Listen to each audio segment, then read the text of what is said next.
Hello students, once again welcome to your YouTube channel YK Singh. आज के इस video में हम लोग एक्सरसाइज 1.2 के क्वेश्चन नंबर 1, 2, 3 को डिस्कस करेंगे। सो विदाउट डिले स्टार्ट कर देते हैं आज के इस वीडियो को। देखिए यहाँ पे दो क्वेश्चन आपके सामने दिख रहा है। एक्सरसाइज 1.2 से क्वेश्चन नंबर 1 का 1 एंड 1 का 2 क्वेश्चन अभी हम लोग डिस्कस करेंगे। इस क्वेश्चन में बोला क्या गया, सबसे पहले इस चीज को हम लोग देखेंगे कि इस क्वेश्चन में क्या बोला गया है। यहाँ एक इक्वेशन दिया गया है, यहाँ पे टोटल 4 क्वेश्चंस हैं, 1, 2, 3, 4। इन चारों क्वेश्चन में हमको सेम काम करना है। करना क्या है, यहाँ पे 2 वैल्यू दिया हुआ है और पूछा गया है कि ये जो दोनों वैल्यू हैं इसके चर हैं कि नहीं है बताना है। चर होने का मीनिंग क्या हो गया कि अगर ये दोनों वैल्यू इस इक्वेशन के चर होंगे तो x के जगह पे इस वैल्यू को प्लेस करने से इक्वेशन क्या होगा, सेटिस्फाई होगा। सो जस्ट हमको करना क्या है कि जो वैल्यूज दिए गए हैं इनको x के जगह पे प्लेस करना है और अगर इक्वेशन सेटिस्फाई कर जाता है तो हम बोलेंगे हाँ ये चर हैं, और अगर सेटिस्फाई नहीं करता है तो चर नहीं है। सो स्टार्ट करते हैं इसके सॉल्यूशन को। जब हम लोग यहाँ x इक्वल टू क्या रखेंगे, 1 रखेंगे तो वैल्यू क्या आएगा देखते हैं। x के जगह पे अगर 1 रखें तो 1 स्क्वायर प्लस 1, x के जगह 1 हो गया और ये प्लस 1 इक्वल टू 0। यहां से 1 का स्क्वायर 1 होगा, प्लस 1 प्लस 1 इक्वल टू 0, और यहां से आ गया 1 plus 1 plus 1 that is 3 equal to 0। अब आप बताइए 3 इक्वल टू 0 क्या ये ट्रू है, सत्य है? बिल्कुल नहीं है, क्योंकि 3 जो है वो कभी 0 के बराबर नहीं हो सकता है। 3 तो केवल 3 के बराबर ही होगा, इसलिए यह सत्य नहीं है, यह सत्य नहीं है। इसलिए चूंकि यह सत्य नहीं है इसलिए क्या होगा, जो 1 है वो मूल नहीं है। इस समीकरण का मूल 1 जो है वो क्या है, नहीं है। बिल्कुल इसी तरह से अब हम लोग -1 रखेंगे। जब x बराबर क्या हो जाए, -1 हो जाए, तब हम लोग अब x के जगह पे क्या रखेंगे, -1 को प्लेस करेंगे। तो ये हो गया -1 का स्क्वायर प्लस x के जगह फिर से -1, और ये 1 क्या हो गया, कॉपी हो गया। अब यहां से देखेंगे -1 का स्क्वायर तो 1 ही होगा, और ये प्लस और -1 हो गया, +1 कॉपी कर लिए इक्वल टू 0।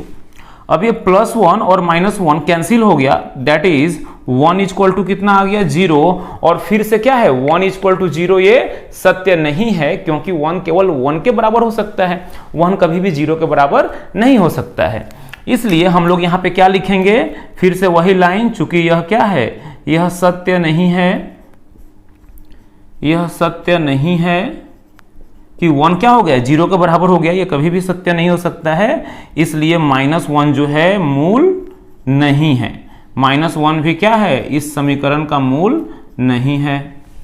बिल्कुल इसी तरह से अब इस इक्वेशन को सेटिस्फाई करके देखना है और यहां बताना है कि 0 और -2 इस समीकरण के मूल है कि नहीं है।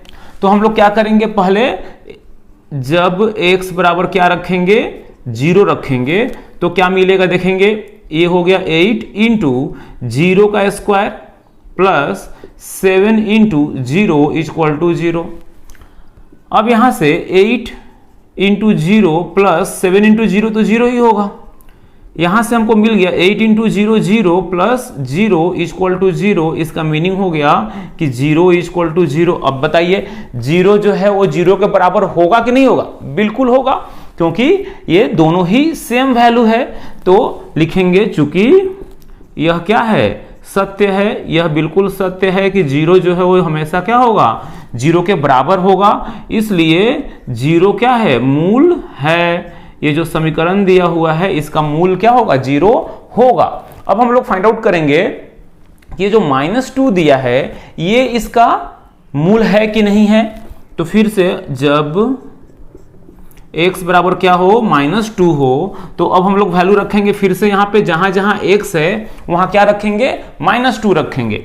तो हो गया 8 इंटू -2 का स्क्वायर, x के जगह पे क्या रख दिए, -2 रख दिए, प्लस 7 इंटू -2 इक्वल टू 0।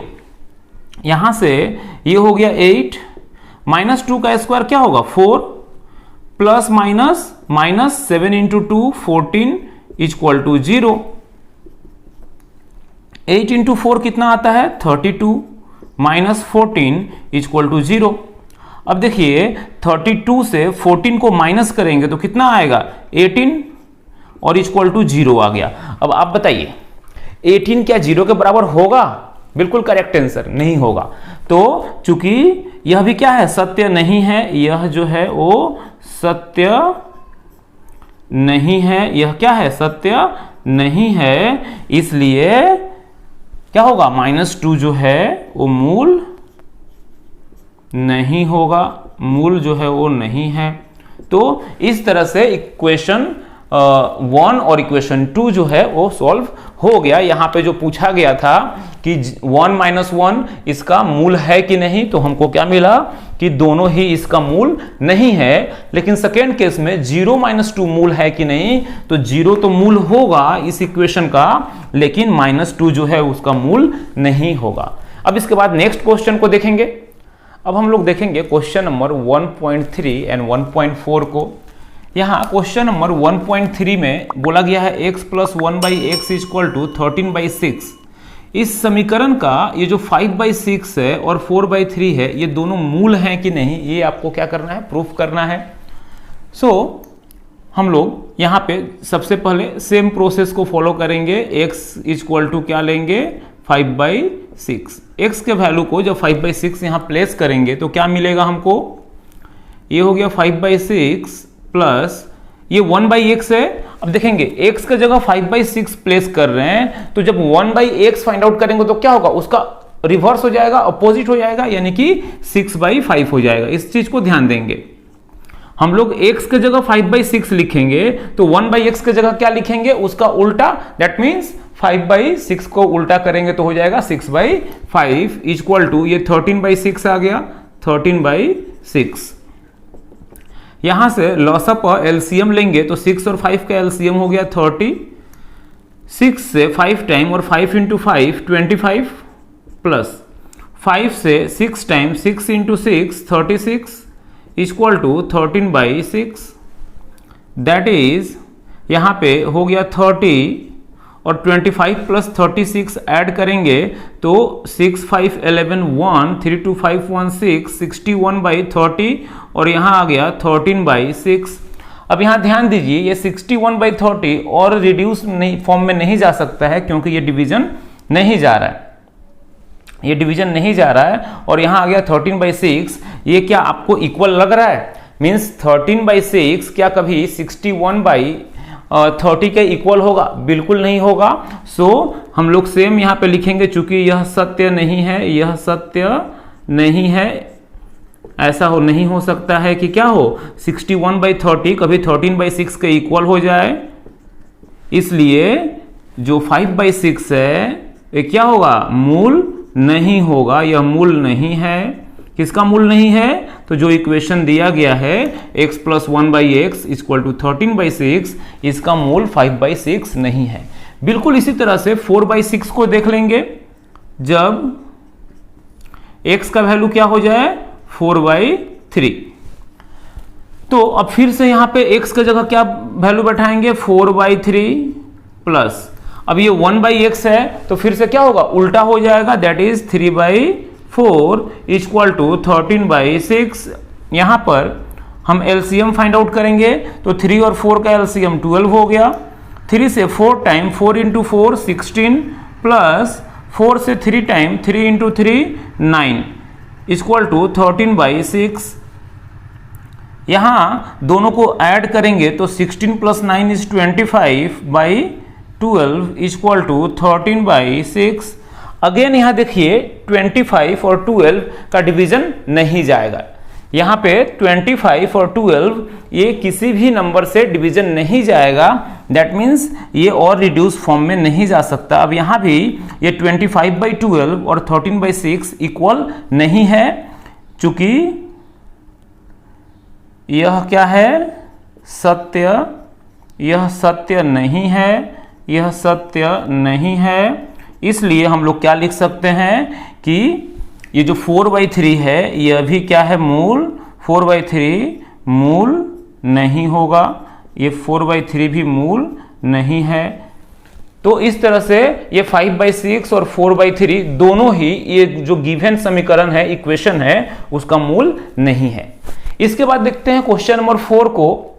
यहां x² minus √3x minus 6 equal to 0। यहां पर बोला गया है कि √3 और 2√3 क्या है, -√3 और 2√3 इसके मूल है कि नहीं, ये आपको प्रूफ करना है। 1 बाई 1 हम लोग देख लेते हैं। जब हम लोग x इक्वल टू क्या लेंगे, -√3 लेंगे। अब x की जगह क्या वैल्यू पुट करेंगे, -√3 पुट करेंगे, तो क्या मिलेगा, ये हो गया -√3 का स्क्वायर, x के जगह -√3 वैल्यू पुट किए, -√3 इंटू, अब x के जगह फिर क्या होगा, -√3 माइनस 6 इक्वल टू 0। देन ये माइनस का स्क्वायर प्लस होगा और √3 का स्क्वायर कितना हो जाएगा, 3। √3 का स्क्वायर का मीनिंग क्या हुआ, √3 में √3 से ही मल्टीप्लीकेशन, और जब √3 को √3 से मल्टीप्लाई करेंगे तो कितना आएगा, ओनली 3 आएगा। माइनस, अब देखेंगे माइनस और माइनस कितना हो गया, प्लस हो गया, √3 और √3 अगेन √3 का जब √3 से मल्टीप्लीकेशन करेंगे तो केवल 3 हो जाएगा। क्यों, क्योंकि देखेंगे यहां पे हम लोग जानते हैं कि जब √3 और √3 का मल्टीप्लीकेशन होता है और वर्गमूल के अंदर रहता है तो यहां से पेयर रहने पर केवल 1 3 बाहर निकलता है। बिल्कुल उसी तरह से √3 और √3 का मल्टीप्लीकेशन कितना आ गया, 3 आ गया। इसके बाद ये -6 इक्वल टू 0, दैट इज ये 3 + 3 कितना हो गया, 6 - 6 इक्वल टू 0। देन 6 और 6 माइनस करेंगे तो कितना आ गया, 0 इक्वल टू 0। अब 0 इक्वल टू 0 क्या है, बिल्कुल करेक्ट है, बिल्कुल सत्य है। तो चूंकि यह क्या है, यह सत्य है, इसलिए हम क्या लिख सकते हैं कि -√3 मूल है। -√3 जो है इस समीकरण का क्या है, मूल है। अब हम लोग जब x के जगह क्या प्लेस करेंगे, 2√3। अब देखते हैं 2√3 इस समीकरण का मूल है कि नहीं है। तो x के जगह पे हम लोग क्या बैठाएंगे, 2√3। 2√3 स्क्वायर माइनस √3 तो √3 ही रहेगा, इंटू 2√3 हो गया x के जगह पे। x के जगह पे कितना बैठाएं, 2√3 माइनस 6 इक्वल टू 0। 2 का स्क्वायर 4 और √3 का स्क्वायर 3 माइनस √3 और √3 मल्टीप्लाई होकर कितना हो गया, 3 और 2 रह गया, -6 इक्वल टू 0। 4 इंटू 3 कितना आएगा, 12 और -3 इंटू 6 -6 इक्वल टू 0। तो यहां से आ गया 12 - 12 इक्वल टू 0। तो हम लोग लिख क्या सकते हैं, 0, 12 में से 12 को माइनस किए तो 0 आ गया इक्वल टू 0। अब देखेंगे फिर यहां पे क्या आ गया, 0 इक्वल टू 0, और ये क्या है, बिल्कुल करेक्ट है, चूंकि यह क्या है, सत्य है, सत्य है। इसलिए हम लोग लिख सकते हैं कि 2√3 जो है वो क्या है, इसका मूल है, 2√3 मूल है।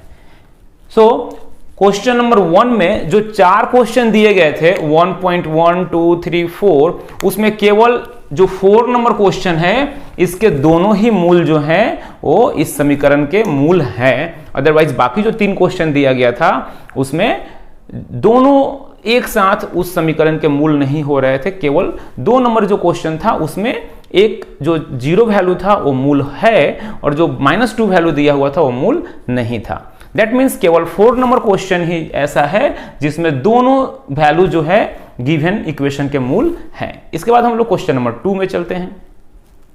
क्वेश्चन नंबर 2 में 2 क्वेश्चन है और दोनों क्वेश्चन में k का वैल्यू फाइंड आउट करना है। दोनों ही क्वेश्चन में एक मूल दिया गया है और बोला गया है कि k के किस मान के लिए ये मूल जो हैं उस समीकरण के मूल होंगे। जैसे फर्स्ट क्वेश्चन में बोला गया है 7x² + kx - 3 इक्वल टू 0। इस समीकरण में अगर ये 2/3 इस समीकरण का क्या हो, मूल हो, तो k का वैल्यू क्या होगा आपको फाइंड आउट करना है। इसी तरह से क्वेश्चन नंबर 2 में x² + 3ax + k equal to 0, यहां अगर एक मूल माइनस ए है, मूल यहां पे क्लियर कर दिया है कि मूल जो है वो माइनस ए है, दैट मीन्स x का एक वैल्यू क्या आएगा, माइनस ए आएगा। तो यही आपको फाइंड आउट करना है कि k के किस वैल्यू के लिए ये माइनस ए जो होगा इसका मूल होगा। सो विदाउट डिले इसके सॉल्यूशन को देखेंगे हम लोग। जस्ट करना क्या है, जहां x है वहां पे ये 2/3 प्लेस कर देना है। तो 7 into 2/3 whole square plus k into x के जगह पे क्या वैल्यू रखेंगे, 2/3 माइनस 3 इक्वल टू 0। अब ये हो गया 7 इंटू 2 का स्क्वायर 4/3 का स्क्वायर 9 प्लस 2k/3 माइनस 3/1 लिख सकते हैं। अब यहां से आप एलसीएम फाइंड आउट कर लीजिए, 9, 3 और 1, 9, 3 और एलसीएम 9, 3 और 1 का एलसीएम कितना हो जाएगा, 9। तो यहां पर 9 एलसीएम आ गया। 9 से 9 को कैंसिल करेंगे, 1 टाइम में जाएगा, 1 इंटू जो भी यहां पे अंश में है, न्यूमरेटर में है 7 इंटू 4 दैट मीन्स 28, इसको 1 से मल्टीप्लाई करेंगे तो 28 ही आएगा। 3 से 9 को डिवाइड करेंगे तो 3 टाइम में जाएगा, और 3 इंटू 2 के करेंगे तो 6k आ गया। 1 से 9 को डिवाइड करेंगे 9 टाइम में, 9 इंटू 3 27 इक्वल टू 0। अब जब क्रॉस मल्टीप्लाई करेंगे तो 9 से 0 मल्टीप्लाई होगा, क्या हो जाएगा, 0 हो जाएगा। तो ऊपर क्या आ गया, 6k और 28 माइनस 27 इज +1 इक्वल टू 0। ध्यान देंगे 6k कॉपी कर लिया गया और 28 माइनस 27 +1 आ गया। यहां से 6k इक्वल टू क्या हो गया, -1।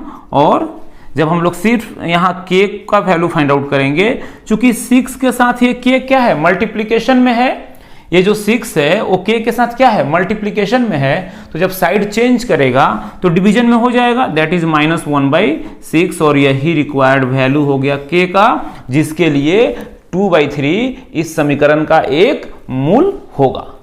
सेम पैटर्न से हम क्वेश्चन नंबर 2 को देखेंगे। यहां भी जहां x है वहां आपको करना क्या है, माइनस ए को प्लेस कर देना है।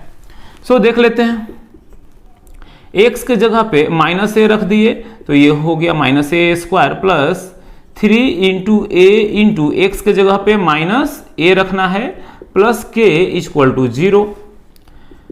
देन -a का स्क्वायर का मीनिंग क्या हो गया, देखो माइनस का स्क्वायर प्लस और a का स्क्वायर हो गया a² plus minus 3 into a is 3a² plus k equal to 0। Then a² minus 3a², ध्यान से देखेंगे यहां पे a² में से अगर माइनस कर रहे हैं कितना, 3a², तो आंसर होगा -2a² और प्लस k इक्वल टू 0। यहां से हमको k का वैल्यू फाइंड आउट करना है, तो -2a² को RHS में लेकर चले जाएंगे, तो ये माइनस जो है वो RHS में जाकर क्या हो जाएगा, प्लस, और ये हो जाएगा 2a²। यही हो गया k का वैल्यू, जिसके लिए ये -a जो है इस समीकरण का क्या होगा, एक मूल होगा। इस तरह से क्वेश्चन नंबर 1, 2 आपको क्लियर हो गया होगा। अब हम लोग देखेंगे क्वेश्चन नंबर 3 को। क्वेश्चन नंबर 3 में एक समीकरण दिया गया है और वहां पे 2 मूल दिया गया है। बोला गया है ये दोनों मूल जो हैं इस समीकरण के क्या है, मूल है। तो आपको फाइंड आउट करना है कि a और b का वैल्यू क्या होगा। देखेंगे ध्यान से, ये ax² plus 7x plus b equal to 0 बोला गया है कि ये 2/3 और -3 दोनों ही इस समीकरण के क्या है, मूल है। तो आपको फाइंड आउट करना है कि a और b का वैल्यू कितना होगा। सो इसके सॉल्यूशन को देखते हैं। हम लोगों को करना क्या है, x के जगह पे एक बार 2/3 प्लेस करना है और फिर एक बार -3 प्लेस करना है। तो जब हम लोग x बराबर क्या रखेंगे, x बराबर 2/3 रखेंगे, तो अब हो गया ये कितना, a के जगह पे a ही रहेगा और x के जगह कितना आ गया, 2/3 का होल स्क्वायर हो गया, प्लस 7 तो 7 ही रहेगा और x के जगह हम लोग रखेंगे कितना, 2/3 प्लस b इक्वल टू 0। इसके बाद ये हो गया a, 2 का स्क्वायर 4 और 3 का स्क्वायर 9 प्लस 7 इंटू 2 हो गया 14/3 प्लस ये हो गया b/1 इक्वल टू 0। यहां हम एलसीएम ले रहे हैं, तो तो 931 का एलसीएम अभी हमने क्वेश्चन में फाइंड आउट किया था। 9 3 और 1 का एलसीएम कितना आया है 9। तो 9 से 9 को डिवाइड करेंगे 1 टाइम में, 1 इंटू 4a होगा, प्लस 3 से 9 को डिवाइड करेंगे 3 टाइम में और 3 इंटू 14 करेंगे तो 42 आ गया। 1 से 9 को डिवाइड करेंगे 9 टाइम में, 9 इंटू बी कितना आएगा 9b इक्वल टू 0। जब क्रॉस मल्टीप्लाई करेंगे तो 9 और 0 मल्टीप्लाई होके 0 हो गया और बचेगा क्या 4a plus 42 plus 9b equal to 0। इसको अरेंज कर लेंगे तो हो गया 4a plus 9b plus 42 equal to 0। इसको इक्वेशन 1 ले लेंगे। इसके बाद हम लोग अब जो -3 है इसको प्लेस करेंगे जब x इक्वल टू -3। तो जहां जहां x है वहां पे हम लोग अब क्या वैल्यू प्लेस करेंगे -3। तो a into x square means -3 का square plus 7 into x means -3 plus b equal to 0। यहां से ये माइनस का स्क्वायर प्लस होगा और 3 का स्क्वायर 9, दैट इज 9a। यहां प्लस माइनस माइनस हो गया, 7 into 3 21 plus b equal to 0। यहां से जब इसको अरेंज करेंगे तो 9a plus b minus 21 equal to 0 आ गया और इसको हम लोग इक्वेशन 2 लेट कर ले रहे हैं। सो इक्वेशन 1 और इक्वेशन 2 को सोल्व करके हमको क्या करना है a और b का वैल्यू फाइंड आउट करना है।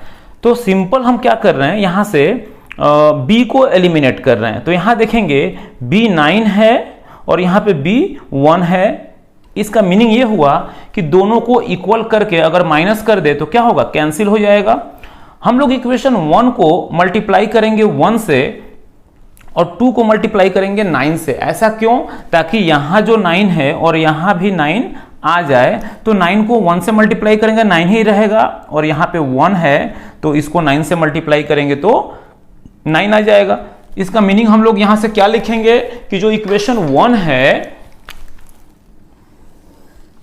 जो इक्वेशन 1 है, समीकरण 1 को 1 से और समीकरण 2 को 9 से गुना करने पर, अब हम लोग गुना कर रहे हैं तो एक जो समीकरण 1 है इसको अगर 1 से गुना करेंगे तो यही कॉपी हो जाएगा, that is 4a plus 9b plus 42 equal to 0। देखेंगे ये समीकरण 1 को हमने क्या किया, यहाँ पे कॉपी कर लिया है। इसके बाद अब समीकरण 2 को हम लोग कितना से मल्टीप्लाई कर रहे हैं, 9 से। तो 9 into 9a is 81a plus 9 into b is 9b minus 21 को जब 9 से मल्टीप्लाई करेंगे तो आ जाएगा कितना, 9 into 1 is 9 and 9 into 2 is 18 equal to 0। अब हम क्या कर रहे हैं, यहां पे घटाने पर हम क्या कर रहे हैं, घटा रहे हैं। इन दोनों को घटाने पर क्या आएगा देखते हैं। घटाने का मीनिंग क्या होता है कि साइन चेंज हो जाएगा, यानी कि यहां पे जो समीकरण दिया गया है इसका साइन चेंज होगा। जो प्लस है वो माइनस, देखो ये 81 क्या था, प्लस था तो माइनस हो गया, 9b प्लस था तो माइनस हो गया और ये 189 माइनस था तो प्लस हो जाएगा। जस्ट क्या होता है, साइन रिवर्स हो जाता है, चेंज हो जाता है। तो 9b प्लस और 9b माइनस क्या हो गया, कैंसिल हो गया। हम लोग माइनस कर रहे हैं तो 4a से 81 को माइनस करेंगे तो कितना आएगा, -77a। 4a से 81a को माइनस किए तो आ गया -77a। यहां देखेंगे दोनों का साइन सेम है, 42 भी प्लस में है और 189 भी प्लस में है, तो दोनों को प्लस करेंगे तो प्लस होगा। अब ये 2 और 9 कितना हो गया, 11 और 8 और 4 12 1 13 1 एंड 1 और 1 2 इक्वल टू 0। यहां से सिर्फ a जब निकालेंगे तो अच्छा पहले हम लोग 77a ही लिख ले रहे हैं। ये हो गया -77a इक्वल टू, इस 231 को RHS में भेजेंगे तो क्या हो गया -231, that is A equal to -231। अब ये -77 A के साथ क्या है, मल्टीप्लीकेशन में है, तो जब RHS में जाएगा तो डिवीजन हो जाएगा, यानी -77। ये माइनस से माइनस कैंसिल बोल सकते हैं या माइनस माइनस प्लस बोल सकते हैं। अब ये 77 से डिवीजन करना है 231 को। 77 से 4 टाइम में 11 से कैंसिल होगा क्या, 7 से ये 11 टाइम में और 7 से कैंसिल हो रहा है। 7 से 11 टाइम में 77 और 7 से 3 टाइम में 21 और फिर 3 टाइम में 21, 11 से 3 टाइम में फिर कैंसिल हो गया, दैट इज यहां से A का वैल्यू कितना आ गया 3। अब इस A के वैल्यू को इक्वेशन 1 में प्लेस कर दे रहे हैं तो B आ जाएगा। समीकरण 2 में 2 ही लिख दिए तो 2 में ही प्लेस कर देते हैं, कोई दिक्कत नहीं है। 2 में A इक्वल टू 3 रखने पर अब समीकरण 2 यहां रहा तो ये हो गया 9A plus B minus 21 equal to 0। यहां A के जगह पे क्या रखना है, 3 रखना है, तो ये हो गया 9 इंटू 3 प्लस B, इस 21 को उधर ले गए तो प्लस 21 आ गया। देन B यहीं रखें और ये 9 इंटू 3 क्या होगा, 9 इंटू 3 27। अब इस 27 को हम RHS में ले जा रहे हैं तो माइनस हो जाएगा, दैट इज -27। ध्यान देंगे इस 9 इंटू 3 27 को RHS में ले गए तो माइनस हो गया क्योंकि यहां प्लस में था, that is B equal to कितना आ गया -6। इसका मीनिंग हो गया कि finally A equal to 3 and B equal to -6, ये दोनों ही हमारा आंसर हो गया। यही वैल्यू फाइंड आउट करने को बोला गया था इस इक्वेशन में। फिर से इसको एक बार मैं रिपीट कर दे रहा हूं। क्वेश्चन था ax² plus 7x plus b equal to 0 में a और b का वैल्यू क्या होगा आपको फाइंड आउट करना है। जब दिया गया था कि उसके दो मूल क्या है, एक 2/3 है और एक -3 है, तो सबसे पहले हमने क्या किया, x के वैल्यू को प्लेस किया, x इक्वल टू 2/3। जब x के जगह पे हम 2/3 रख रहे हैं तो ये हो गया 2/3 का स्क्वायर और यहां आ गया 2/3 प्लस b। अब ये 2 का स्क्वायर 4/9, ये 2 का स्क्वायर 4 और 3 का स्क्वायर 9, 7 इंटू 2 14 हो गया बाई 3 प्लस b, यहाँ 9 3 1 का एलसीएम आ गया 9। अब 9 से 9 को कैंसिल करेंगे 1 टाइम में, 1 इंटू 4a इज 4a, 3 से 9 कैंसिल हुआ 3 टाइम में, 3 इंटू 14 इज 42, 1 से 9 कैंसिल होगा 9 टाइम में और 9 इंटू b कितना हो गया, 9b हो गया। अब जब क्रॉस मल्टीप्लाई करेंगे तो ये 4a प्लस 42 प्लस 9b और ये 9 क्या होगा, 0 से मल्टीप्लाई होके 0 हो गया। इसको एडजस्ट किया गया है, 4a 9b को पहले लिखा गया है, 42 को बाद में, और यही हो गया क्या, इक्वेशन 1। देन अब हम लोग इस -3 वैल्यू को यहां पे प्लेस कर रहे हैं, यानी जहां जहां x है वहां पे हम लोग क्या रख दिए, -3 रख दिए। अब -3 का स्क्वायर +9 होगा और इंटू ये है, ये प्लस माइनस माइनस हो गया, 7 into 3 21 plus b equal to 0, यहां से आ गया 9a plus b minus 21 equal to 0। ये दो समीकरण आपको दिख रहा है, इक्वेशन 1 और 2। यहां जिस तरह से सॉल्व किया गया है, जरूरी नहीं है कि आप भी इसी प्रोसेस को फॉलो करें, आप किसी भी प्रोसेस से a और b को यहां से फाइंड आउट कर सकते हैं। ये बहुत ही सिंपल प्रोसेस एक फॉलो किया गया है, ठीक है। यहां पे सबसे पहले क्या किया गया, इक्वेशन 1 को 1 से और इक्वेशन 2 को 9 से मल्टीप्लाई किया गया, सो दैट b क्या हो जाए, b का कोफिशिएंट इक्वल हो जाए, b का जो गुणांक है उसको इक्वल करने के लिए ऐसा किया गया है। उसके बाद घटा दिया गया, घटाने के बाद a का वैल्यू आ गया और उसके बाद इस a के वैल्यू को इक्वेशन 2 में रख दिया गया है तो b का वैल्यू आ गया। सो फाइनली हमारा आंसर हो गया 3 और 6। होपफुली ये वीडियो आपको पसंद आया होगा। अगर इस वीडियो से रिलेटेड कोई भी क्वेरी है तो आप कमेंट बॉक्स में जाकर कमेंट कीजिएगा, मैं जरूर रिप्लाई दूंगा। और अगर कहीं भी कोई क्वेरी रहा तो भी आप कमेंट करके बताइएगा, मैं उसका रिप्लाई दूंगा। सो मिलते हैं नेक्स्ट वीडियो में नेक्स्ट पार्ट को लेकर।